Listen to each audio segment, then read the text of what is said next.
ഹരേ കൃഷ്ണ. സർവം ശ്രീകൃഷ്ണ അർപ്പണമസ്തു. ജയ ശ്രീ രാധേ രാധേ. രാധേശ്യാം. ജീവിതത്തിൽ ഒരു പ്രാവശ്യമെങ്കിലും ഈ ദിവ്യ ദർശനം കാണാൻ ഭാഗ്യം കിട്ടിയാൽ ജീവിതം തന്നെ മാറുമെന്ന് വിശ്വസിക്കുന്ന സ്ഥലം, കേരളത്തിന്റെ അഭിമാനം, ഭക്തിയുടെ കേന്ദ്രം ഗുരുവായൂർ ടെമ്പിൾ. ഇവിടെ ഓരോ നിമിഷവും ഓരോ ദർശനവും ഭഗവാന്റെ വ്യത്യസ്ത ഭാവങ്ങളിൽ അനുഗ്രഹം പകരുന്നുണ്ട്. ആ ഭാവങ്ങൾ ഏതൊക്കെയാണ്, എന്തൊക്കെയാണ്, അത് നമുക്ക് എന്ത് ഫലം നൽകുന്നു? ഇതറിഞ്ഞാൽ നിങ്ങളുടെ ദർശനം തന്നെ മാറും. നിർമ്മാല്യ നേരം വിശ്വരൂപ ദർശനമാണ്. ഈ സമയത്ത് ദർശനം നടത്തിയാൽ മഹാപാപനാശനമാണ് ഫലം. എണ്ണ അഭിഷേക സമയത്ത് വാതരോഗ വിഘ്നനാണ്. മേൽപ്പത്തൂരിന്റെ വാതരോഗം മാറ്റിയ കഥ പ്രസിദ്ധമാണ്. ചില ചരിത്രരേഖകളിൽ വാതരോഗം മാറ്റുന്ന ക്ഷേത്രം എന്നാണ് ഗുരുവായൂർ അറിയപ്പെടുന്നത്.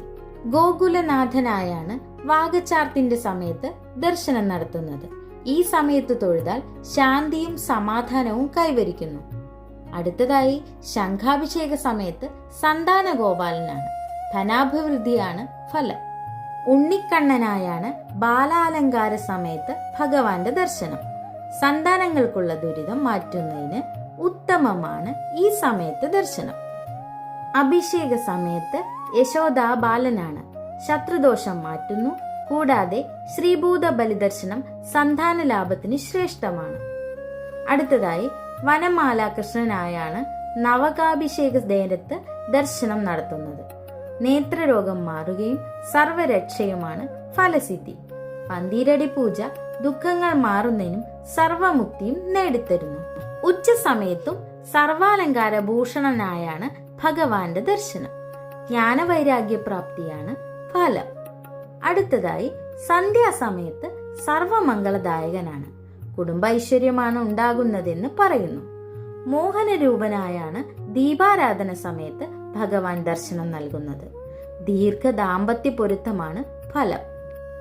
അത്താഴ പൂജയ്ക്ക് വൃന്ദാവന ചരനാണ്. രോഗശമനമാണ് ദർശനഫലം. തൃപ്പുക സമയത്ത് ശേഷശയനനായാണ് ദർശനം. മോക്ഷപ്രാപ്തിയാണ് ദർശനഫലമായി കാണുന്നത്. ഇങ്ങനെ ദിവസത്തിലെ ഓരോ സമയവും ഗുരുവായൂരപ്പൻ തന്റെ ഭക്തർക്കായി 12 ഭാവങ്ങളിൽ അനുഗ്രഹം പകരുന്നു. ഒരു ദർശനം മതി ഹൃദയം നിറയാൻ, ജീവിതം മാറാൻ. നിങ്ങൾ ഒരിക്കലെങ്കിലും ഗുരുവായൂർ ടെമ്പിളിൽ ദർശനം നടത്തിയിട്ടുണ്ടോ? കമന്റിൽ ഗുരുവായൂരപ്പ എന്നെഴുതൂ. ഭഗവാന്റെ അനുഗ്രഹം നിങ്ങളുടെ ജീവിതത്തിൽ നിറയട്ടെ. ഇഷ്ടമായാൽ ലൈക്ക് ചെയ്യാനും ഷെയർ ചെയ്യാനും മറക്കല്ലേ. ഇത്തരത്തിലുള്ള ഭക്തി വീഡിയോകൾക്കായി ഫോളോ